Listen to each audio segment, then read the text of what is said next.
as we abide. Purr sessions where the wrestling truth resides.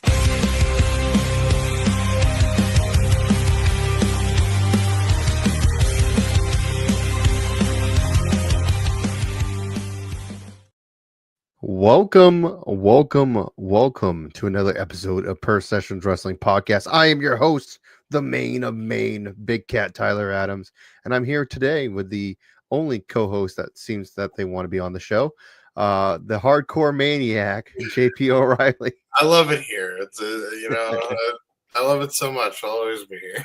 It's okay. Right now, Dylan Nix is underneath. He said 5 blankets because he's an Arctic cat.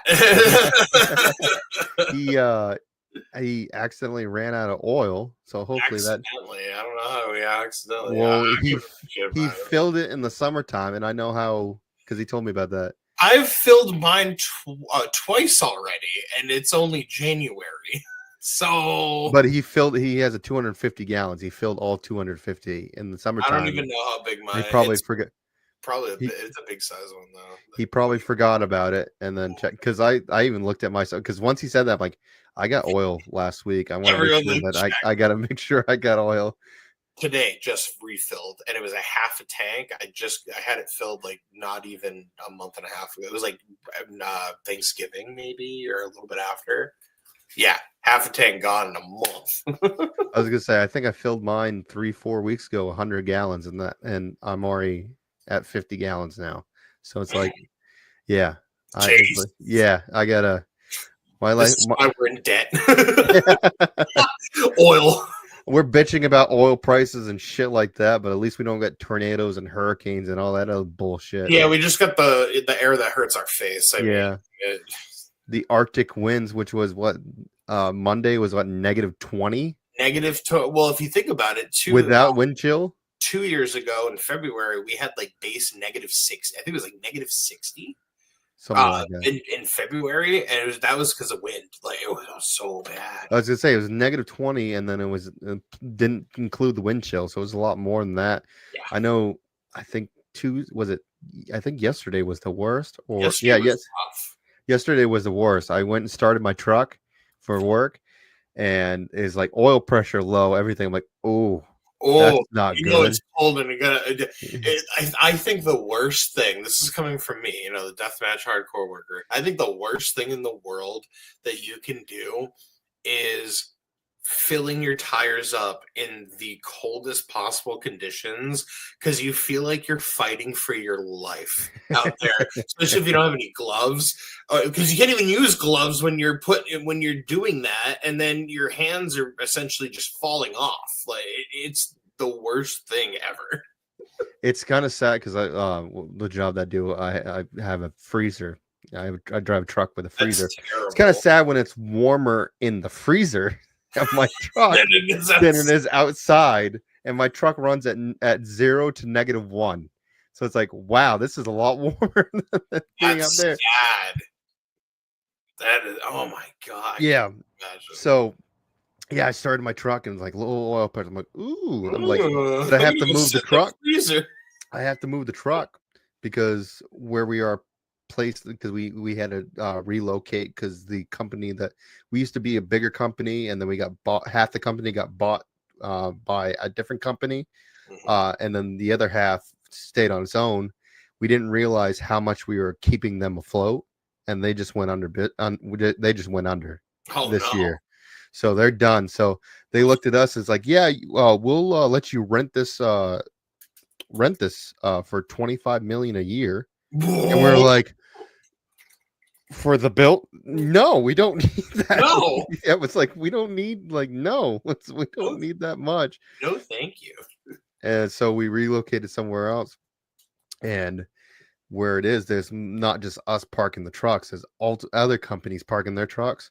So I have to move the truck to put my car in, A, to keep my spot so no one takes my spot, a place to park, and B, there's no place to park my car.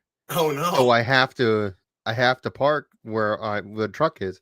So I moved the truck and I slipped on the brake, the parking brake, and just air is just pissing out of the parking brake. And I'm like, That's not good either. Oh, no. It was so cold, the lines froze. So I had to wait until the truck fully heated up, drive around the lot for about like 20 times just to try to get everything back to normal. And then I could start my day. And then you could start. Yeah. Because I don't want to drive without brakes, especially in that truck. Yeah, that'd be a challenge, wouldn't it? So today, this is a pre-recorded. I should put that out there before people commenting and trying to read the chat. Why aren't they reading our comments? Right. Pre-recorded because we're all right now at MPW. Hopefully this isn't JP's final match. Yeah, I'm probably already dead at this point. If you're watching this now, I'm already dead. Because you are. It was announced that you're wrestling. Who are you wrestling? I'm wrestling MLW's very own Mad KRULE Kruger. Yeah, and for those who don't know who that is, let me do a Google search for you. You literally look up KRULE wrestler, and that's all you need to do. The man works for Major League Wrestling.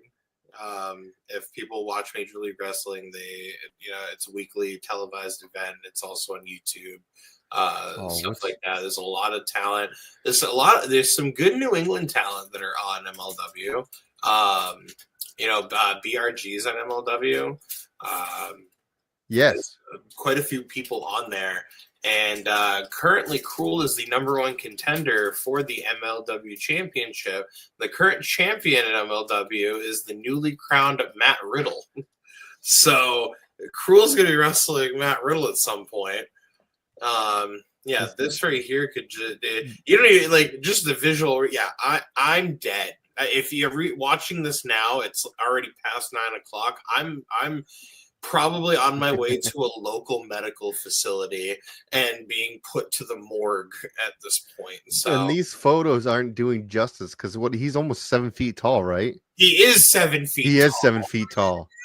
Yeah. I'm 6 foot. You got to think about this. Anybody that's ever seen me wrestle in person, especially in a main wrestling ring, I'm usually the tallest person, aside from one or two other people, like Wesley Pipes.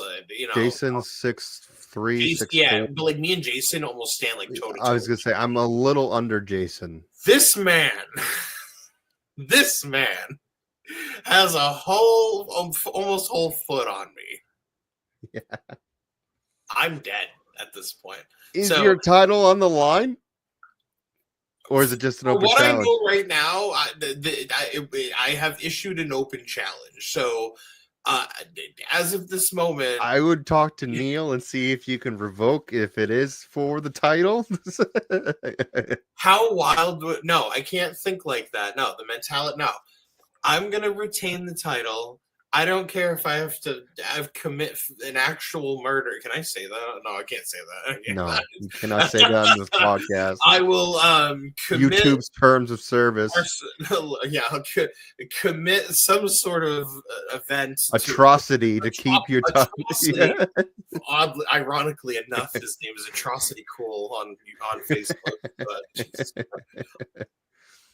I'm probably already dead if you're watching this. Oh, I got you. And I love his promo. Today is so quick. It's so scary. Today is the JP memorial show of the Purr Sessions podcast. It's just the person. I should have had that ready to go. Do you remember me? Just salutes. You should be playing taps right now. Is what it should be. No, that's what next Friday's episode. You open with taps. Oh my I love God. how you're just pulling this up too. Yeah. Just to give. Hold on. Don't play. I'll peel the curtain back a little bit. I may or may not have added some pizzazz to this promo of editing it. So it's the part where he talks is obviously not. Riley, your challenge has been accepted. Run. That's it, and that's terrifying. That's so scary. It's like you're fucked. You're fucked, dude. You are fucked too in hardcore matches in MLW, dude. You're fucked. Dude, you're fucked. I have been watching, and this is the messed up part. I have watched this man wrestle for 5 years now on a consistent basis. I have watched him wrestle in person. I had him throwing bundles of light tubes in my direction while he was wrestling at ICW against Casanova Valentine. There's videos somewhere on the internet somewhere of it. And it's literally him and Casanova Valentine hucking tubes out on the floor. This is in Boston. It's the Sonia venue. And I'm just getting showered with glass as this dude is standing in front of me. I can't see past him because he's so fucking huge. Watch this. He's gonna come out. And it's like before the bell rings. Also, this is a no disqualification match. I issued an open challenge for the hardcore title and accepted it. So that's what. So it's already a no disqualification. That's why I'm scared. You're lucky that that Primers banned light tubes and shit like that, or you'd be really fucked. The man doesn't have to use any weapons. It just is two bare hands, and I'm still lethal weapons is his fists. Yeah. What am I saying? No, this is wrong. Okay, I have confidence in me. Okay, if I have to commit some sort of, you're shaking. I have confidence in me. I'm gonna win. This is anxiety, JP. JP's gonna go heel. He's gonna bring up the whole locker room and still not gonna fucking help him. There's no disqualifications. I can do whatever I want. I can use anything. I can use anyone. I'm not helping you, buddy. I'm sorry. I don't care. Fuck that. I'm not getting in the ring with him. You can have fun with that. I'll come grab your ass. Pissed. I'll come grab both you and Dylan Nix and bring you and be like, guys, you're gonna help me. Because earlier in that night, you guys have an opportunity for tag team gold. Hopefully get it back. Hopefully get our titles back. We lost some bullshit. We lost them bullshitly from Sam. Yeah. And I had a clip going. I hopefully have it done by tomorrow. I probably jumped the gun on that one. I figured you had something on it. No. I don't have it because I'm still editing it. It's like 15 minutes. I'm trying to drop it down to under 10 but it's hard because this feud has been going on. It's been a while since last year. I don't remember the last time I've seen a good decent feud until now. Dirt City Crew is when this feud started. So it's won the titles, never came back, and then Montero had to retire. And I feel like that's my fucking fault because I hit him with a cannonball, and he got hurt, and that probably didn't help his situation. No, that was Jason. Oh yes, no, Mike retired. Jason's still fucked Jason too. Devine's gonna come back for his revenge on you, motherfucker. Jason's still fucked too, though. Jason Devine does death matches too. So if you're watching Dirt City, the video is on the YouTube channel too.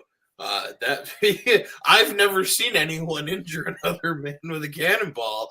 Now that I've watched you do it, I've taken the cannonball out of my arsenal for a so I explained it. I think I explained it before, but I'll explain it again. You weren't around for this. No. So what happened was, and I still feel terrible, even though it wasn't my fault, because you never want to fucking actually hurt somebody in a match. Right. When he took it, he braced with his shoulder. Why? Instead of taking it head on like you're supposed to. Take it on. Yeah, this is one. I had to scream that at fucking Donkey too. I said, next time, fucking take it head on. Do not have your legs closed and shit, because that's a good way for me to break your legs.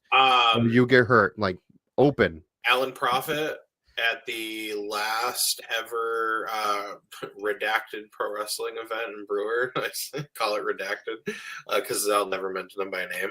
I was going to do the cannonball, but I changed it and decided to do missile drop kick, but he did the same exact thing that you shouldn't do with a cannonball, and he closed his legs, and I had a chair in between him, so when I went in for the drop kick, I landed the same way I would have landed like in a cannonball position almost after when it's done. But I fucking came up, and as I came down, he had his toes pointed in the air just like this, and I broke his ankle, one of his ankles completely. And then he still I never knew until after the match was over. We wrestled for like 25 minutes just doing hardcore stuff and deathmatch stuff. Never even knew that he had broken his ankle. And I'm over here having him land on his feet like backdrop suplexes and then like doing his coup de grace and nothing. I'm like, how? I'm like, what is wrong with you, kid? And now he's been out because of an ankle injury this last year. Exactly. This says 5 months ago, but I think it's more. It's been longer than. Was it? No. June 28th is when we lost the titles. It was a kneeling, or no, just second show. No, third or fourth. I lost count. Something like that. We won in the first one, and then the second one was us with Neil, Aiden Andrews, and then we did. Yep.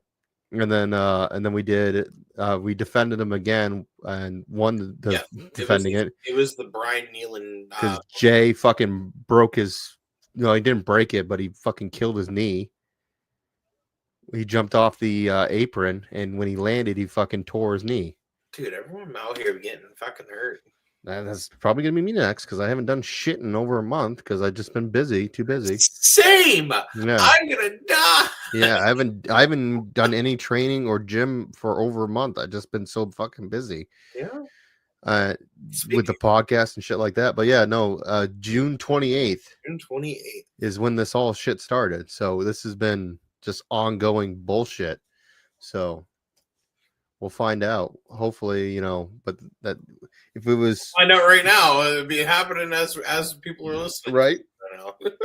The neighborhood is the wild card though.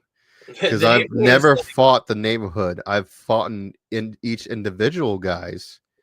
Kid V and are just in a crossfire that they obviously just don't mean to be in this scenario. I feel like it's supposed to be a part of it, but yeah. I wanted this to be a ladder match.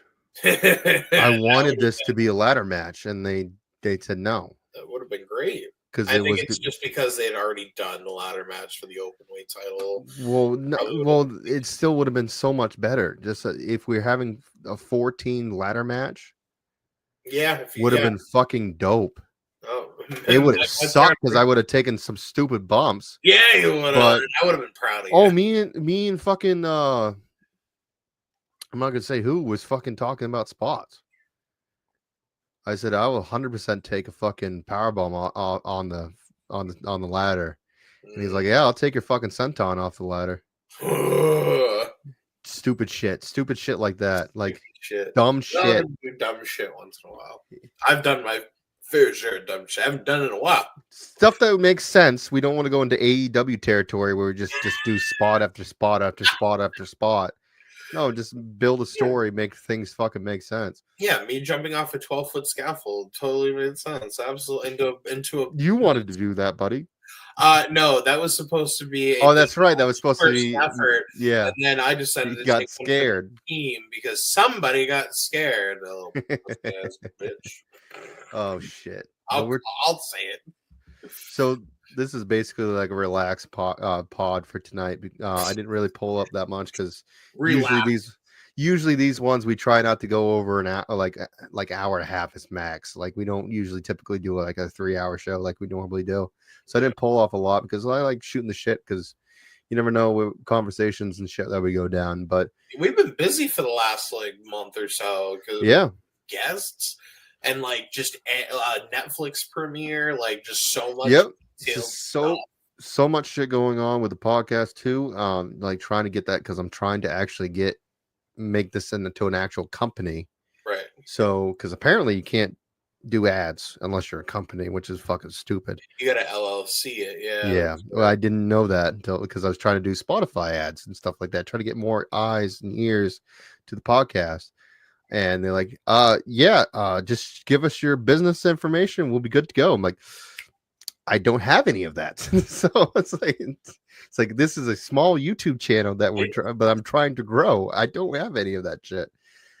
So I'm actually looking forward to actually making this into an actual company, getting more eyes and shit like that. Make money. Yeah, probably in another 2 or 3 years if you guys stick around that long. Hopefully, tune in, like, subscribe. You guys don't even come along now. Like,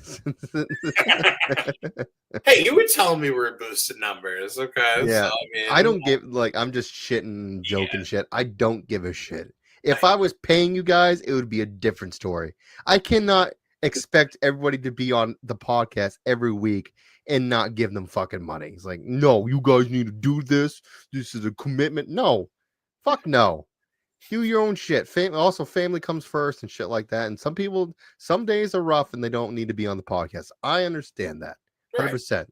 Absolutely. Now, if I was actually paying you fuckers, Samuel Matthews wouldn't be doing a fucking, what is this, 4 months now, a hiatus of being a dick? He hasn't been on since I started. Been a while. The reason why you're on is because he hasn't started. He hasn't been here in a while. So if he comes back to it, but God forbid I don't post anything that he posts. He likes to remind me about that. Is it like a contracted, like obligated, like posting thing you had to do? Like yeah, I don't want to talk about it. Or something. You know, I don't want to talk about it. Sounds like a shitty deal, if you ask me. Yeah, that's like you won't pay me, but you have to do this. I'm like, okay, I don't give a shit. I'll do that. That's a lot easier. Come to find out, he's gonna stab me in the back 3 or 4 months later. But whatever, he got what he wanted.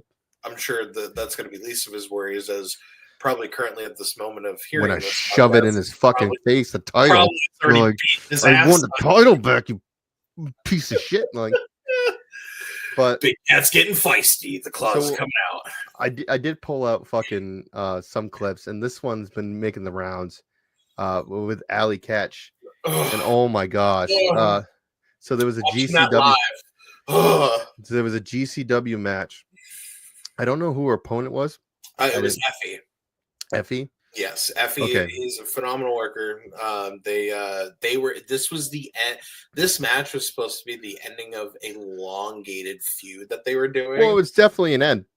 It was at a very abrupt end. Yeah, it was abrupt end. Spot happened less than 2 minutes into the match.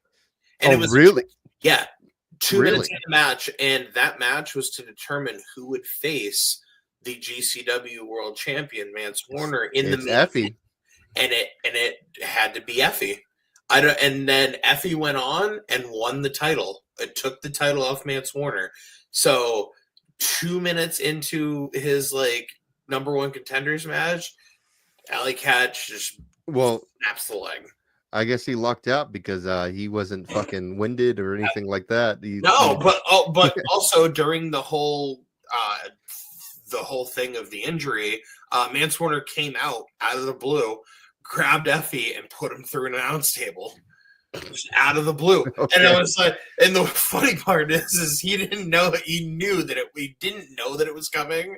So when it happened, he was so confused. And then you just watch him on camera, just no sell off the ramp into the back stage. Yeah, it's like, what the fuck is going on? What the fuck just happened? Yeah. And he got Brett Lauderdale on microphone commentary being like, yeah, we gotta pause for a few minutes. And the worst part about all of that whole thing is the New York State Athletics Commission would not let Brett Lauderdale continue the show after they had already taken Allie and put her in the ambulance, because they didn't have another ambulance at the venue. And the state law for New York, when you do shows in New York, you can ask any workers from New York. If you run a show in New York, you have to abide by all of these athletics commission's rules. And one of them is they always have to have an ambulance on standby. So when they took the one and only ambulance that they rented and went to a local medical facility, they didn't have anything there. Brett has the next match come out. It's a 6-man tag team match. It was like Homicide and a few other people. And then it was like Kerry Morton and a few, I don't even remember who was in that. It was a 6-man tag. And they were about to wrestle, and then all of a sudden the whole show just shuts down. And they're like, nobody can do anything. There's no ref in the ring. Brett gets on microphone, or MLJ, the ring announcer, and says that they can't continue until the Athletics Commission comes back and is sitting back where they like sit ringside. No shit. So This went on for 15 minutes or so, and they eventually cut to a promo. They had been on air for so long with nothing happening that they just cut to a promo, and then during the middle of the promo, they cut back, and all 6 dudes were just beating the piss out of each other. But they had like been teasing, beating each other up for 15 minutes. Kerry Morton gets on the microphone. Homicide gets on the microphone. Trying to kill time. I don't remember who else was on it, and they're killing time, and eventually they just ran out of things to say. Homicide's trying to fuck with Kerry Morton, like running up the ramp and shit, and like trying to look like he's gonna hit him, but they could not compete or do anything in the ring until the Athletics Commission came back. Eventually they came back like 15-20 minutes later, because I guess wherever they went was really close by. Thank God they could keep going, and then they did the whole rest of the show. Thank God. And like, could you imagine if they had to wait for like an hour or something like that? Oh yeah, the show would have because they've only rented the biggest show of the year. Hammerstein Ballroom for GCW is their biggest show of the year. They started doing shows at the Hammerstein Ballroom. It's their once-a-year show in January. They started it like 2 or 3 years ago. That show sold out. It was phenomenal. They did it last year, and then this year when they did it, ironically enough, All Elite Wrestling tried to do the same venue just a few weeks ago. They did the venue. It was for Ring of Honor, I believe, and they did one collision there, I think. And when GCW did theirs, GCW sold more tickets than AEW did. It's fucking hilarious. That is hilarious. They had to open up the last top balcony in the building because they sold more tickets. That is hilarious. But could you imagine? Because you're renting the building for a certain time. So if they're on pay-per-view too, they had rented out till like 2 a.m. because somebody went on Twitter and was like doing this whole thing like, yeah, they went overtime, so they probably had to pay like a fine that was in like the 5-digit range. You know? Yeah, they probably had to pay a stupid amount of money for a fine. Stupid amount of money just for the venue in general. But like, there are people trying to like shit talk GCW, being like, oh, they did all this wrong and blah blah blah. The other thing you can't do in New York is you can't bleed intentionally on a wrestling show. You know what and this is why Brett Lauderdale is great and GCW is great. He had the balls to open the show, the main show, with a 9-person doors, ladders, and chairs match with all deathmatch workers. Not a single person bled. You had Matt Tremont. You had Dr. Redacted. Nobody got Brandon Kirk. Brandon Kirk had his last match in that match. You had nobody went hard way. You can't. Oh, you can't even go hard way. You can't bleed at all. Oh, so like I thought you just couldn't bleed on purpose. No, you can't bleed at all. If you bleed by accident, they shut the show down. Stop them. Oh my God! Why run New York? Why run in New York? Fuck Nobody that. runs in. There's like a small amount of people. You think New Hampshire's bad? New Hampshire has an athletics commission. Yeah, New Hampshire. Yeah, you have to have a license for New Hampshire. New York, you have to get a license. Kentucky, you got to get a license. Alabama, I think you got to get a license. Any Mid-South state, you kind of have to get it because territory, old-fashioned, old-school territory shit. So with New York, they can't. They shut the show down. So Brett being like, "All right, we're gonna put 9 of the most experienced deathmatch wrestlers in a doors, ladders, and chairs match. Not a single one bled." And I was like, "Man, that must have been Matt Tremont was in it." And I was like, and Dr. Redacted, who loves to pour buckets of blood, and I'm like, not an ounce. Oh my God! So you're saying back to this match. You're saying this is the 2 minutes in. Dude, she does a suicide dive, and like I was telling you this before the show. I think what happened is that she caught her foot when her foot hit the mat because they have matting up around the ring.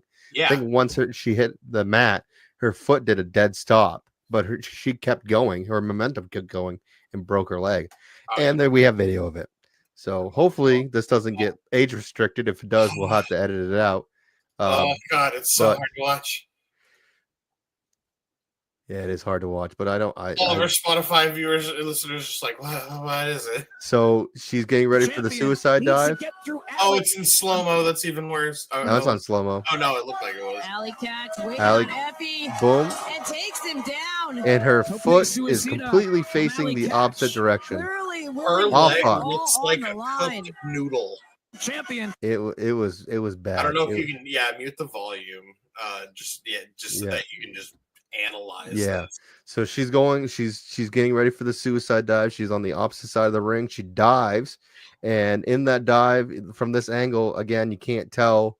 I think her foot stopped on the mat and the outside mat. What it doesn't show is it doesn't show her as soon as this happened. She took her arm. She went underneath that guardrail, and the sheer screams that came out of her mouth, the crowd just went to a dead silence. Yeah, you could hear a pin drop in that room along with her screams, because if you watch when she lands, she doesn't realize that anything had happened at this point. She's just holding on. It's when she looks down and she sees it, she is then realizing my leg is broken. Yeah, her leg right underneath. Bro, that's broke. still shot. Broken. There's your thumbnail. There's your thumbnail for this episode. Yeah, if it doesn't get taken down. Oh my God. Dude, her heel is pointing towards her other heel. Yeah. Yeah, it's not good. It's not good. It's not supposed to bend like that. No, it's not good. So yeah, so that happened. I feel terrible about it. However, they launched her a GoFundMe. Shout out to Steph DeLander. She is she works for she used to work for TNA. Steph ran the whole fundraiser and everything. And I think let's see if I can click on it. 50K, I think. So that's her. She broke her leg in 3 places. 3 places. Okay. This is like, I saw this. I'm like, who posted my wife's photo? Because she did the exact same fucking thing on Thanksgiving. Basically same injury. Is she still recovering? Yeah. Well, technically no, but how the break was, her legs not in constant pain anymore. They had to take one of the plates out because even after when it healed, she was in constant pain. It's like, I don't think I'm supposed to be in constant pain. Like, this sucks. So they took one of the plates out. It's still hurting, but it's all healed, but she can't be on her feet all day, or it's just really bad. But yeah, this is her getting stretchered out. At this point, it was like, even with audio, like, it's just quiet in that venue, because at this point, while this is happening in this video, this is where, like, I think, Mance is in the ring. Mance had either already Mance put Effie through the table already on the other side. He literally came out and he just grabbed Effie and just slammed him through the table, and Effie's just like, what the fuck is happening? I had no idea. This was like that scenario I'm trying to think of, just on the fly type of things. Just this happened to Tournament of Death.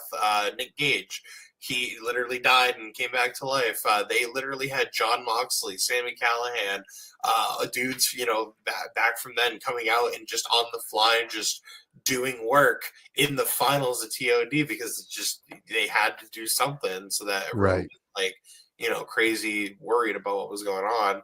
And like, you can see, like, if you watch the video after she had fallen, the just pure scream was just.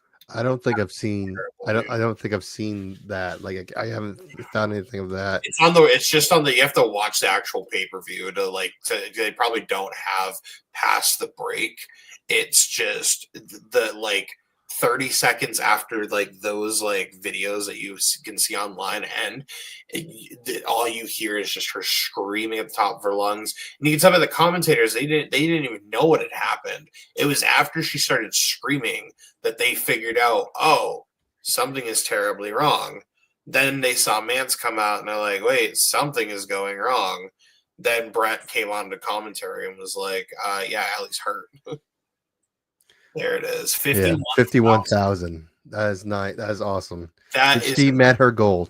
You guys are awesome. Yeah, 939 donations. If you can take a look, and this is the cool part, this is why I love the wrestling community. If you're able to go into the people that had donated, see all, and then you go to top, Just look through some of these names. Anonymous, Adam A. You got Matt Cardona, who was on that Matt show. Cardona. Yep, Matt On Cardona. that show. That's Liv Morgan underneath Cardona. Oh, okay. Yeah, that's Liv Morgan. Nick Nemeth. Yep. Yeah, you Anthony, keep going. She donated Anthony was that Lorsa? LaRosa. Yeah, she donated twice. $2,000. Wow. Danhausen. Oh yeah, 500. Yep. Yeah, these guys are all. Britt Baker.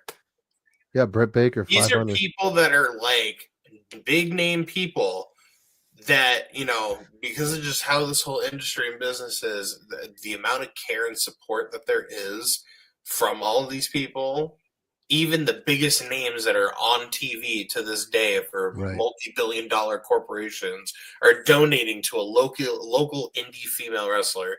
That because like that's just how great this business is.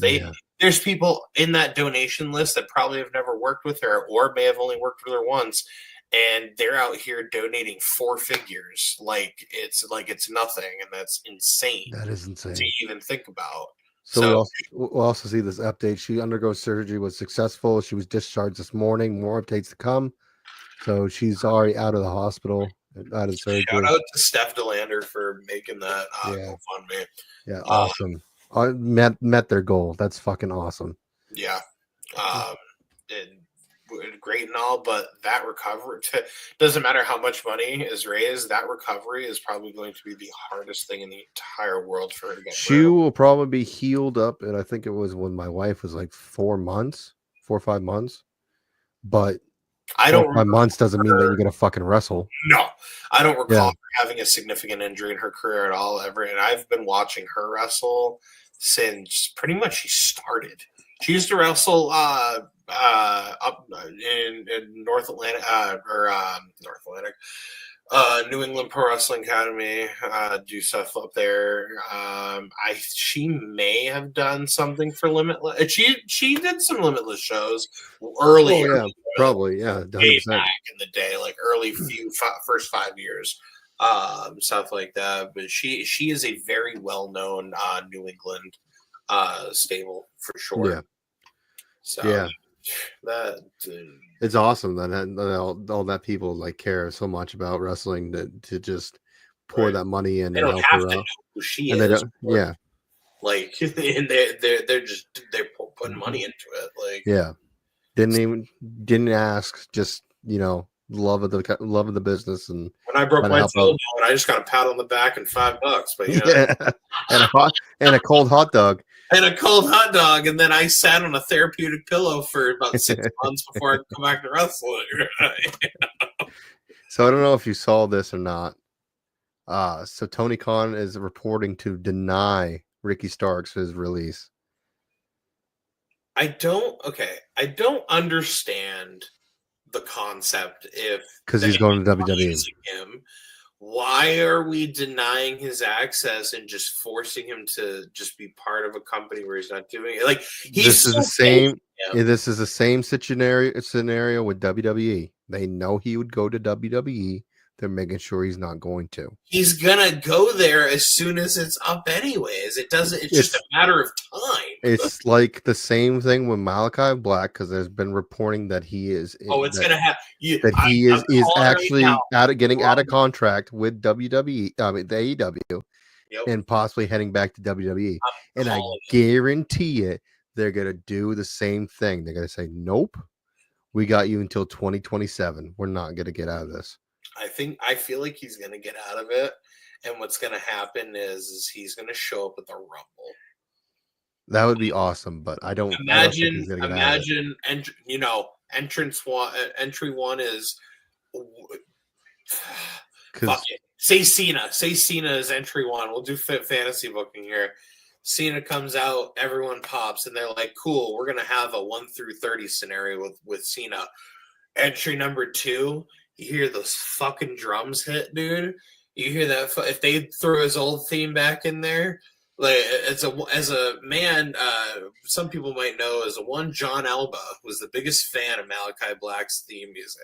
And when I used to work with John Alba at Channel 7 up here in Maine, we had a audio board where we could put any music under the sun on it. And I purposely put Malachi Black's theme on there, and he's out ready to do his sports report, and I played it during commercial. I have never seen a small man get so hyped and excited by someone else's entrance music while they're standing at their shoot job. Like there's some like Dude, as giddy as can be. That was literally him. The longest time, fucking before I became a wrestler. And when I know I was gonna have a rough conversation with a store owner or something like that, fucking blaring Cult of Personality or fucking Stone Cold Steve Austin's fucking Glass Shatter. Speaking of, which reminds me, the Disturbed. Disturbed 20. Okay, first off, I'm excited, but I'm pissed. I'm excited because 25th Sickness anniversary album, bringing the Glass Shattered song. It's already on Spotify. Yeah, I got downloaded. The shitty part is the closest fucking place that they're gonna be in Boston already fucking sold out, and I'm pissed. Yep. They were the first band I ever saw live, and to know that they're doing an album tour for doing the entire Sickness album, mind you, and playing twice. Banger of an album. Banger of it, yeah. It's like there's only few albums I can think that have like back to front like bangers. That's one of them. Yeah. Hummingbird Theory was the other one from Linkin Park, and like every single song on that is fucking banger, and they've never been able to keep up that fucking. I have like a handful of albums that I can listen to every song front to back and know every song. And the Sickness album is one of those. Yeah, Sickness album, the fucking Metallica, was it the Black $3 Billy All album from Limp Bizkit? I know every song. Oh yeah, word for word, front to back of that. I have a signed CD. Have you seen him now? Oh yeah, dude, he looks like a country singer. Oh yeah, country has a country accent. Like he's bebop with Biscuit, bro. It's like, this isn't Limp Bizkit. What the fuck are you talking about? It's Hall Biscuit, bro. No, it's great because he does this on purpose. Every year that he's toured for the last, I don't know, maybe like 5 or 6 years, he's literally just done different get-ups. And he did like the bad grandpa thing. Like he's such a mark for Jackass. Yeah. So he did like a bad grandpa gimmick, and then he did Lollapalooza, and he was dressed as like the 90s like stereotype, like that the fucking windbreaker jacket and all this shit. There was one point he looked like Colonel Sanders like doing a KFC bit. It looked like he was being sponsored by KFC. But he kept all the grays, which was even better. And now he's out here, he's doing a full tour right now, and he just looks like everyone's favorite uncle. Like, and now he's turned into Cowboy Bebop shit. I don't know what he's doing out here. Funny. They put out an album too. Oh, he did? I didn't know that. Yeah, they put out him and like a handful of other people put out albums. There's a lot of music putting out albums. Oh, there's a lot of new like fucking Breaking Benjamin is making a new album. People are resurrecting out of nowhere 25 years ago, and they're like, "Oh, we're just gonna start dumping all this music out of nowhere." So many bands making new albums this year. Breaking Benjamin's making a new album. Shit, what is it called? Linkin Park's obviously got. Well, Linkin Park has a new singer. Which, they're singing a new album and all that. People are like, I think she's some songs are good, like when she's doing her own vocals, and shit like that, with her own style. She doesn't have to do the original. Yeah, when she's trying to sound like Chester, she doesn't. It's not good. It's like just and everyone bitching, being like, "Oh, it's not Linkin Park." It's like, well, Mike Shinoda made Linkin Park, so just because Chester was the famous person in Linkin Park doesn't mean that he created it. He made Linkin Park what Linkin Park is, but the original idea of Linkin Park came by the guy that's actually still in the band, right? So, like, you can't say that. Oh, she's stealing. She's not Linkin Park because it is Linkin Park. Yeah, Chester was just a voice. It's just because people like change singers all the time. Like, for instance, 3 Days Grace brought back Adam to do a fucking album, and they're making an either an album or a song or two. No, album. the whole album. 3 Days Grace album. Bring back Adam to do a whole album. A whole album. But like, granted, I can do without the other dude. Like, whatever. I don't really care. I was like, Adam's the guy. For 10 years, and they only had one good song. One good song. And it was, I don't even remember what it's called, to be completely honest with you. When did they switch away from Adam? I can't remember. 2013, I want to say. 2004. It was early, mid 2010s. Because it's been about 10 years since they've done anything. Yeah, like the album they had, the one I'm thinking of was probably, I think the last one with Adam was in it. Let me see. I'm looking it up right now. I should just Google say when's the last time Adam played. But yeah, Mayday is such a fucking good song. But yeah, they're making a whole album. It was the last one, I think, was Infrared was the only song out of this new guy that I enjoyed. Everything else is whatever. Yeah, Life Starts Now, I think, was the last one album that Adam was on. Yeah. And then it was Human was the new guy, and I really didn't give a shit about that one. So I'm glad that he's back, but at the same time, they don't even need the other dude. Because, you know, what's funny is Adam was doing, he had Saint Sonia, and they were doing 3 Days Grace songs that Adam had written. So it was like Pain, I don't know if he did Animal I've Become. It was some more of the softer songs that Adam had wrote. He was doing as under Saint Sonia, and I think that kind of just was like, all right, I think we need to, like, you know, get back into band kind of thing. And they were very quick on it. Yeah, exactly. So I had to look at how wrestling turned into music. Crossfade is what I was thinking of. Crossfade is making a new album. I call them the one-hit wonders of rock. They're making a new album. Apparently, what happened is that their studio burnt down and they didn't have the money to replace everything, which is why they stopped making music. You know who I don't want to have make more music because everybody else is doing it? Puddle of Mud should not make. Are they making a new album? I don't think so, and I hope not. I like Puddle of Mud. I do. I actually I got some. Did you ever see the Nirvana cover? Probably not. Big Cat. I probably can't show it because it's on. You can't show it. Not YouTube. Yeah, not YouTube. Ah, damn it. Okay. What can I get copyright? Fucking Blurry. Yeah, okay. Blurry, She Hates Me, Control, Psycho. Those are good fucking songs. No, I'm not. I'm not shitting on Puddle of Mud's music that they made in their prime. It was good. Oh, I'm talking about the prime. I don't listen to the new shit. On your off time, I don't even know what new shit would even be. On 2019, your off time, they made an album. Go look up Puddle of Mud about a girl Nirvana cover. They did this song in Sirius XM studio. When you watch this, you will have so many questions and you will be asking yourself, why does this exist? Why did it happen? And why did I hear it? And it may make you think of them in a whole completely new perspective. I promise. I don't want to listen to it now. But you know what? Technically, this is Friday's episode, but realistically, we're filming it the day before. When I see you tomorrow, I'm going to show you. And when you see this, you will question all of reality. I'll run away from you. Make sure. Yes, you will. I'll be like, focus on your match there. No, because I'll be too busy trying to find an excuse to run away from KRULE. Speaking of covers, though, sorry, I cannot. I haven't actually vetted this. Sorry X made a cover of "Bring Me Back to Life," and what was reported was that's actually Amy's daughter. So she did a cover of her mother's song and used the same guy who did the vocals of that. So she did a cover of her mother's song. Oh shit. I don't know if that's actually true. That's what I read. I don't, like I said, internet's always fucking true.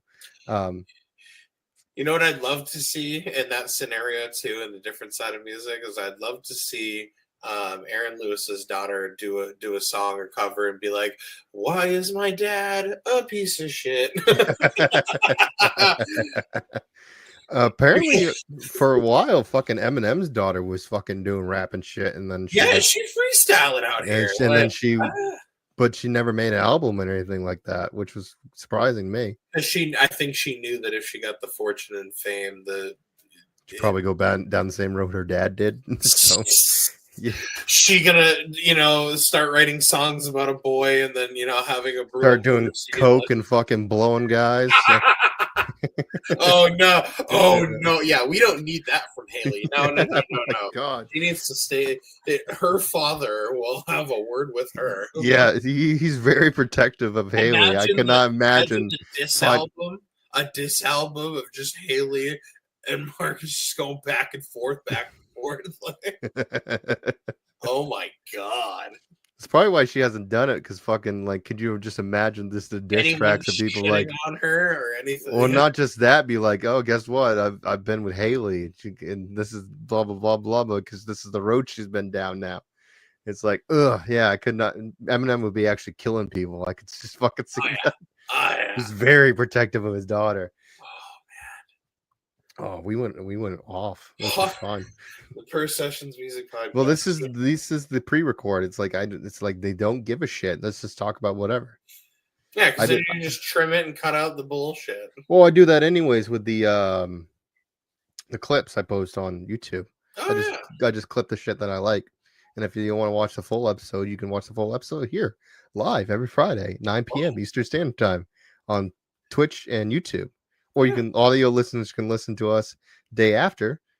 But they won't get the full show because, they'll get the voices, not the visuals. Yeah. But that's okay. We cut the botches and the wrestling reactions. The people listening on Spotify clearly are only listening to our sexy voices. Exactly. Well, I like the Spotify thing too, just because I'm a guy, like, I'm working and I like listening to music while I'm working. So I'll throw on a podcast and slip it in my pocket. What? I hope you don't listen to yourself. I do sometimes. You do? You throw on the Purr Sessions podcast? Yeah. Like, oh, I wonder what because I'm like, I need a fucking video for tomorrow, and I don't remember the full podcast. So I'll fucking play it and be like, oh, that'll be a cool clip to put up. Yeah. Like the Robbie shit. Oh, did you ever find any video of that? No. I feel you know what? Randy has it.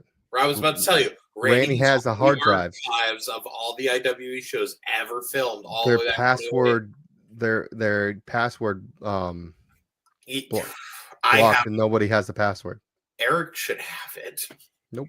Nobody has a password. I have a hard drive here that has stuff from my childhood and it's password protected, and I'm the one that put it on there. I can't even get it. Yep, that's nobody knows what it is. Henry did a good main wrestling history about Robbie. Really? And he managed to get photos of him winning the belt. Oh, so I pulled that from his video, at least a photo of the him actually winning it. Nice. Because I went through hours of IWE footage. Yeah, they have him before the show that gets it, the show that is on without that match. That show is on YouTube, but it's like the press conference and whatever. I can't remember. There is one person that uploads videos from IWE. His name is Chuck Look. Yep, full matches. He had the month before and the month after. Garbage. Yeah, I did not have that. And then I found the match, and they ended the video because I don't think they realized that there was going to be anything afterwards. So there's nothing afterwards. My early matches, there's some of those scenarios.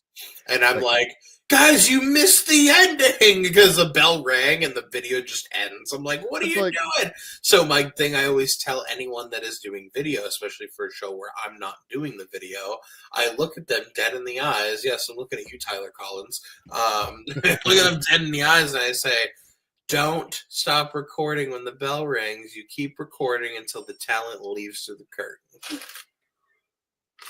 Yeah. That's a good, yeah. It's been a learning curve. So I got footage of him having the belt on, so I used some of that, but I didn't get him winning the belt, which is fine. But it's still a cool story that Eric talks about. Got a little emotional in that fucking podcast too. He got a little. I thought he got a little teary eyed in a few stories. Okay. I thought I didn't. He doesn't talk about that stuff as much, really. Like I think that's the most I've ever heard him talk. He says he doesn't do podcasts. This is the first time he's done it. But like when you're in person with him, it's like he'll talk about anything. Fun, but like that's the most I've ever heard him talk about his experience. And we didn't get into his fucking winning streak at the road. We didn't get into we need an Eric Johnson part 2. Well, that's what I said. We definitely need to do a part 2. Like, because we didn't get into the road. We didn't get into like his match against BRG where he fucking popped his knee out of place and had to pop it back in. Oh my god. My first ever match that involved weapons of any sort was with Eric. It was a tag match. I had it ready to pull up if we ever got to it. Never brought it up.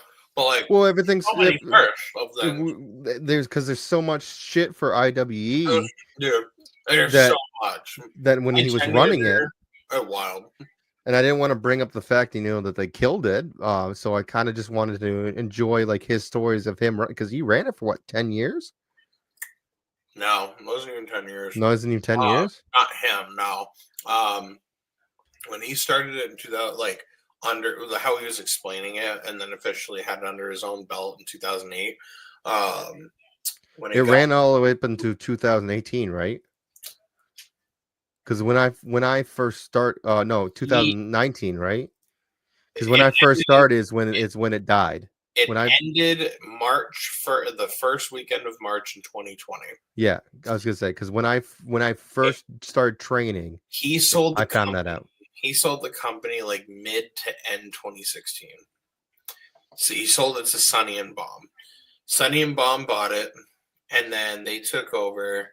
They had a very fun, probably the best year of the company in 2017 as far as storylines, talent, stuff that they were doing. Fucked it all up with a child dealer. And they fucked it up for a lot of reasons. And that was the biggest one. Yeah. So many things went wrong. They tried to salvage, and the next thing you know, we're using. I don't know if I was supposed to release that information, but now you know. If you were there for the Me Too movement, yeah, I would have known. Once it got to 2019, they started using a lot of trained talent. So Roadblock. He was already untrained from the beginning. No. At this time, this was when Jason had barely started training. He wasn't even training at the dojo. Because this is when Limitless started getting its full fucking swing. Was 2017, 18?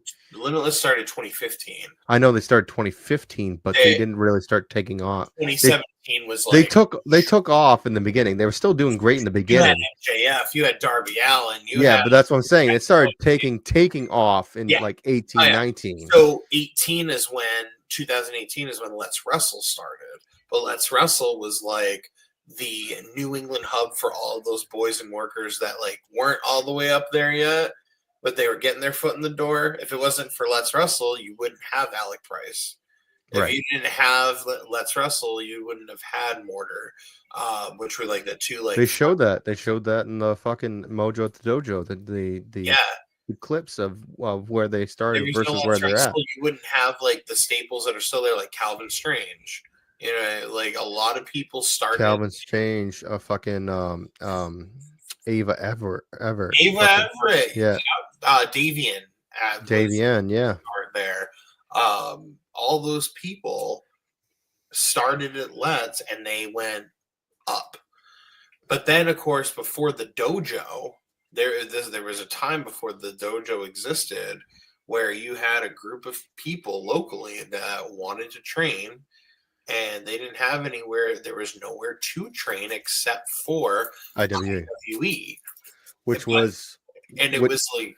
But here's the thing. Before you get more into that, Yeah. The training for IWE wasn't like, oh, we're going to do this day, this day, this day. You're trained on show days. On show days. And the thing that when Eric was running it, and this still stayed in tradition even after Eric sold it, you would have the first Friday and first Saturday of every month.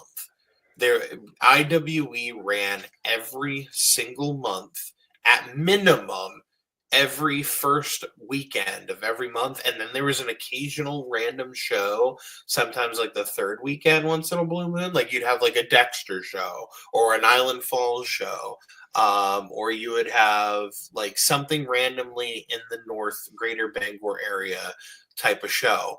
But every Friday was a Fairfield show, and every Saturday was a Brewer show. And it never changed. It was consistent for the whole 12 years that IWE ran.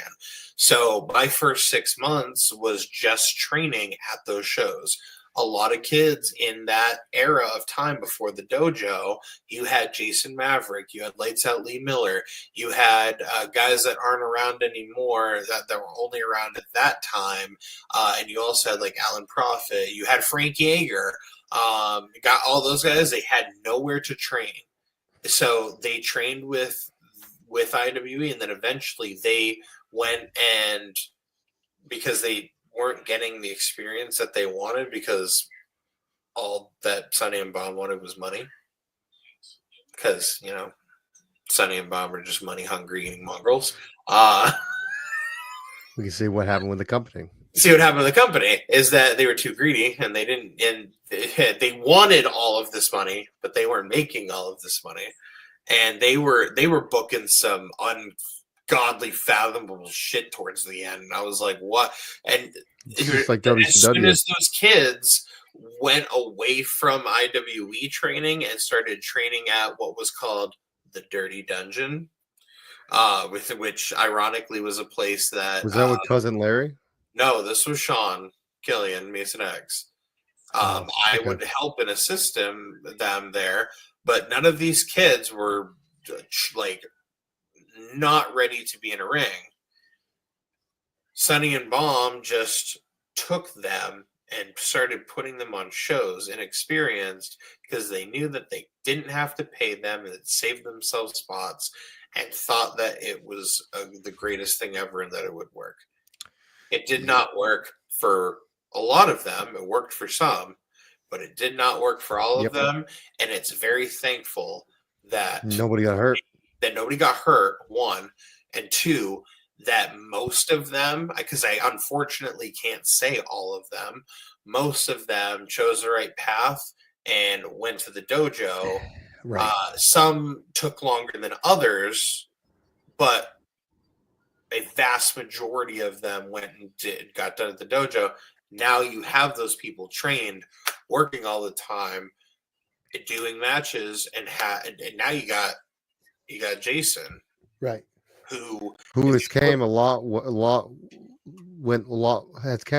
way. I'm going to say that. Look at him from 20. Look at when I started. 19. When I started. When 2020. When you it was 2020. Well, I was training in 2020. I got that debuted 2021. So, but like you, his matches were like, no offense to Jason, but his matches were garbage. If you looked at anything 2021, his matches were shit. Look at him in 20. Oh, you didn't look at 20. I mean, my matches were shit because I fucking started, but 2019, like, Jason was a wild experience.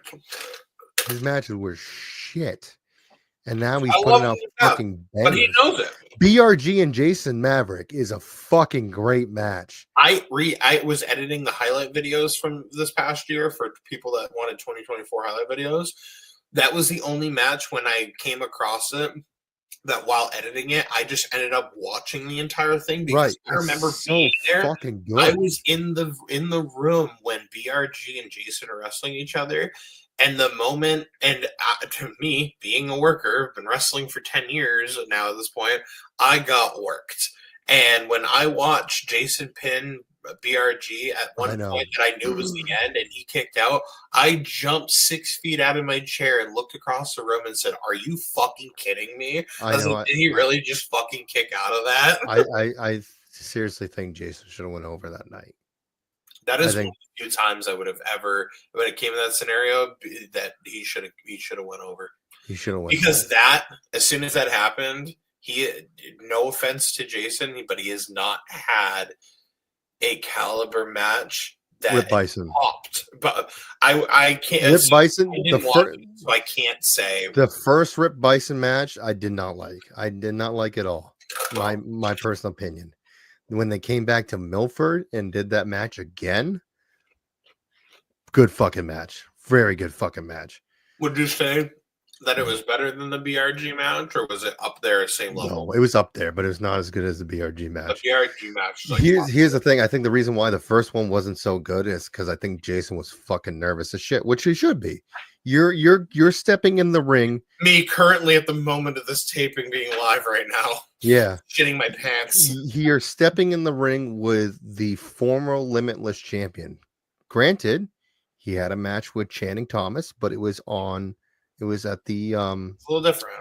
Yeah, a little different. It was at the fair show, which is fair show. No one gives a shit. You're just fucking around. You're just fucking around, not giving. You could go wrestle a TV dude out of the fucking Farmington Fair, and it's not going to be in anything. Yeah, you're fucking around. If you're going to wrestle that same dude in a scenario that's in front of a loyal crowd that watches you, a almost filled building at what was it? Island Falls. Yeah. Almost a filled building, Island Falls. You were wrestling a 20-minute match with the former Limitless champion, who is fucking. He's wrestling in Japan. He's international at that point. Exactly. Yeah, I would be fucking nervous too. Yeah, it's the same thing with like me getting in the ring with Ace or Anthony Green.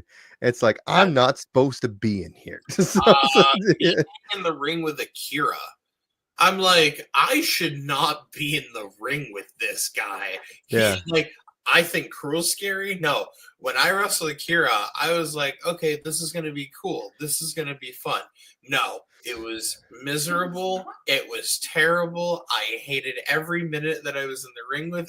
I was grateful and respected it, but at the same time, I thought he was just trying to hurt me. I love the dude to death, but I think there was a reason why the match happened the way it happened, and I think it was because it was a opening door that said, "Hey, you probably shouldn't be doing this right now, but maybe down the road you could probably do this, and because of that, we're gonna fuck you up." That's how my match felt with that. That's how I kind of feel like why our big match in March got canceled. We were gonna have a really big match with a really big man, and I think it's because, no offense to the people that are in the ring, I know me and Nix wouldn't have any trouble at all. But you have lesser experience. What's that? It'd be a big listening type of experience. It'd be right following whatever they say. But you would have to. You're putting your ability to have a good match on people who have been gone for a long time. People that are also green. So I can understand if that was one of the reasons why they kind of backed out at the end. If it was just me and Nix versus this big team, which I hope maybe one day we get back, I don't think they would have canceled unless something, like I said, something might have came up why they canceled. But my feeling is the reason why is because it was this big match where they probably would have thought that it wasn't going to go well. Right. No offense to those guys that were going to be in that match. No offense at all. But as a top performer, you also got to protect yourself. So looking at it as I'm going to be in, like I said, this match with these guys, and this match might go to shit. I really don't want it out there. So probably shouldn't be doing this. Right. Again, no offense to the guys that were in the match at all. I've always had a dream match, and a lot of people know it. It's always going to be with the Bulldozer, Matt Tremont, and that same type of scenario, like I've been trying to work for 2 years to try and get the match to happen. It's been very hard because it's hard to get Matt booked. And he also has not been up in the state of Maine since 2011. I want it to happen, but at the same time, I wouldn't blame him if he didn't want it to happen, just to the sheer fact that, you know, the experience level of difference is so far apart. And of course, what I'm doing tomorrow / currently at the moment of this podcast airing, I feel the same way, but who knows? I don't know what will come out of tomorrow. Pull a Mark moment. Puke all over the floor? No, Mark moment when he was one of the biggest names in wrestling. When he had that match with AJ. With AJ. Styles. Yep. Pull a Mark moment. Have that fucking moment. Fucking pull out a banger, and maybe you'll get the bookings that you want. Just don't also pull a Mark moment and fuck it up. The next match and drive, yeah. You ever hear about the Comic-Con situation? No, I didn't hear about the Comic-Con situation. I don't know the full details of it, so I'm not going to spew things left and right if I don't know all the details. But love you, Mark. By the way, Randy, yeah, we love you guys. Randy ran a show for, I think it was Comic-Con. I don't know if it was Bangor or Portland Comic-Con, and I think they're having Mark Moment wrestle AG, and Mark didn't come out for the match, and he panicked and got in the car and left. That's what I remember the story being. But like because of that, Luke Chant Matthews was in the venue, and when he realized that Moment was coming out for the match, he literally slid into the ring and just literally had a like 10-minute on the fly banger with AG, just so that the show could keep going.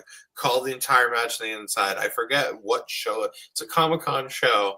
I don't remember the full details, but I think Mark was supposed to wrestle AG, and he ended up leaving, and Champ took his place.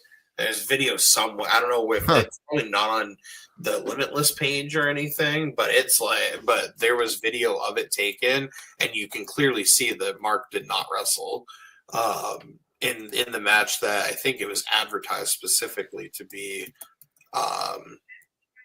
AG and Moment. But again, I could be completely wrong with that story. But who knows? It honestly could be somewhere out in the regions. I'm just like looking for it.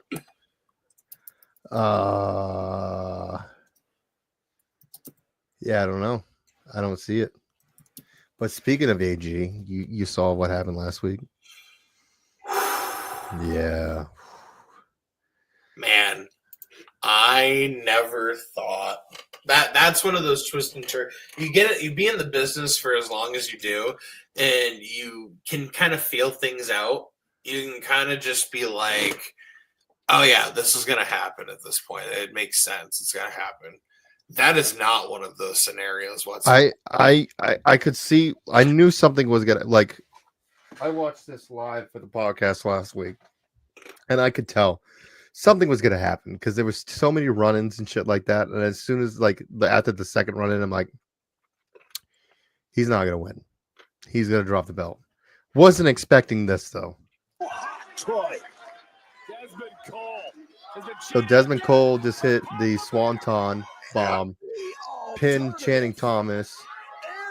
AC's mom is just like big shit-eating grin on her face. Yeah. Sydney Bacabella fucking tried to walk out with the belt. Anthony Green comes out, grabs Sydney, throws him in the ring. They're doing the standoff. Desmond Cole's in the center of is in the end of the sandwich of Sydney and AG. Anthony's like, do you want to hit him first or I'll hit him first? And then Sydney passes the belt and slams Desmond Cole with the belt. Like, if you look at the crowd, you can half see the crowd is like both. Like half and half. Half of them are both are like yes, and the other half is like, no, what are you doing? This is gross. Oh, dude. Fucking package As a piles man that up, does the pile, throws them into Channing Thomas to do another. and look at the way that Desmond is selling it.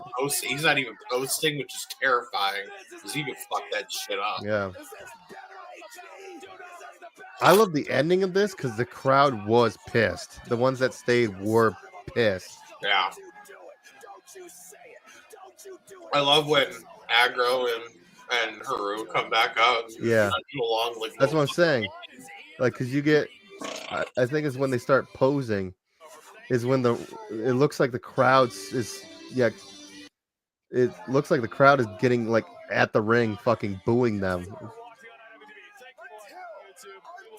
Bro, that's what. Kudos on fucking Jay Haru to man that spot. The man has not even had a he just skipped the let's wrestle part and just jumped to the front of the line. He impressed Aiden Aggro so much that he wanted him to be his manager. Aiden Aggro's little bitch boy. One of these days, somebody's gonna take the little finger pose that he does. They're gonna take it and they're gonna stick it right up where the sun don't shine. And gonna make those fingers spread, baby. Oh. Maybe it'll be Aggro's fingers inside of his. That'll be hilarious. Oh my god, that'd be hilarious. If somebody doesn't do that, oh man, Randy, I hope you're listening. Oh shit. No, Randy's watching my impending death right now. Yeah, right now. It's probably already over by now. Yeah, I'm already buried at this point. So we're over an hour in. Do you have anything else you want to talk about? Or do you want to cut it? Or do you want to try to watch botches really quick? Watch botches real quick, just because I love botches. All right. Well, then I'm going to say this. Thank you, the audio listeners, for listening all the way up to this point. We're going to cut all this out so you don't get to don't get to listen to it because you are going to have no clue what's going on. But to see the live show, you can catch us live every Friday, 9 p.m. Eastern Standard Time on Twitch or YouTube. But thank you, all you listeners, for listening. Please follow the show, rate us 5 stars, helps us, go out there into the ether for more people to check us out. You guys have been awesome. I've seen a lot of people not watching same day, watching it the next day because we go so long.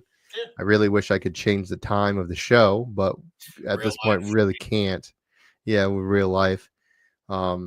Maybe to do this recording because I didn't have to work the next day. So. Right, exactly. So it might go from 9 to 8. That might be the the only thing we can do. We can't really do any earlier than that. If I did that, it'd be maybe a hair later, just because I put the kid to bed around 8 o'clock, and that's the thing. And you put between 8 and 9 is when she's usually going. You're technically supposed to be there, or producer. Yeah. So, kind of need to be there to produce. Kind of need to be there. So I'm trying to see some kind of botch because I didn't make anything for today. I am because pull out a Botchamania probably. I gotta watch Botchamania. Well, we can't do Botchamania because we get copyright. Yeah, it's true. Matthew, we love you. I'd love to do Botchamania, but we get copyright strike because they do all WWE shit. Can't watch WWE shit because they don't like that. God damn it. Even if it's like 2 seconds. Even if it's like 2 seconds. Go. Like this. They're going to get mad at this. Oh. Yeah, that's why we're got all the shit. Oh, what was that? What was that? that was an orange air punch. Ooh. Oh. Botch Club is amazing. Check them out on Instagram. What was that? What the fuck was that? Sabu! Oh! Ooh. Sabu's famous for doing that. Sabu's having his retirement match. Janela's spring break in April. Didn't he already have his retirement match? No, because he never showed up for it. Oh. So, yeah, he had a problem the last couple of years of not showing up at events.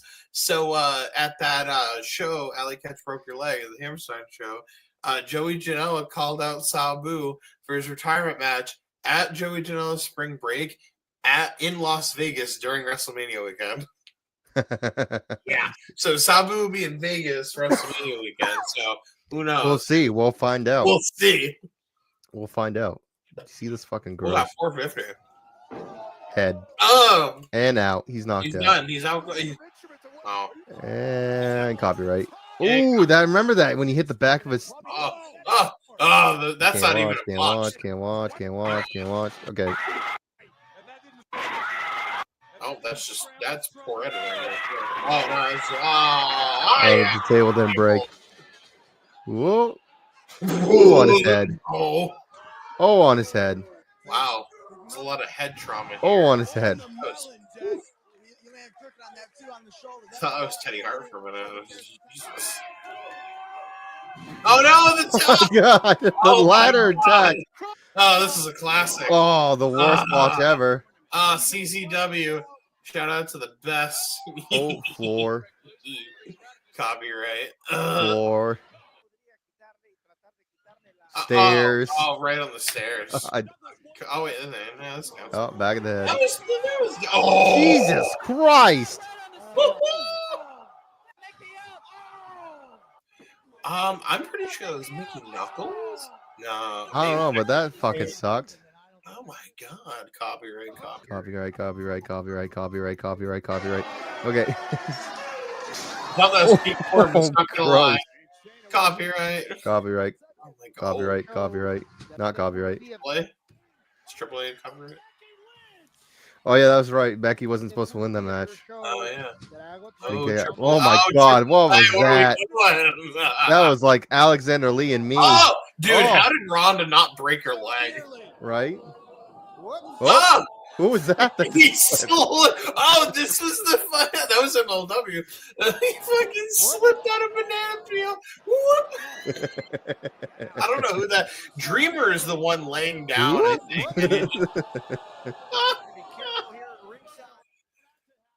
Oh, copyright. Oh, good times. Oh, no. Oh, gross. Oh. Copyright. Oh, I got a copyright. Oof.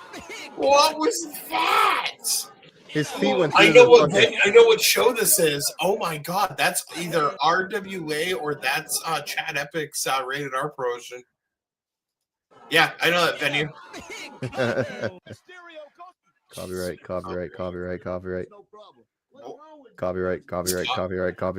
that WWE? Oh yeah, Vince is in it. Yeah. Copyright. God damn it, so much fucking copyright. Oh, I remember that when he twisted. It's supposed to be a twist? Yeah, he's supposed to twist and fucked up his ankle. Oh, that was and then tried to whisper in the ring and fucked it up. Yeah. What are we doing? That wasn't a botch. That actually worked. Oh no. That was definitely a botch. This isn't a botch. It's, yeah. Oof. Oh, is that D-Link? I think it was. Oh yeah, staircase. No. Classic. Copyright.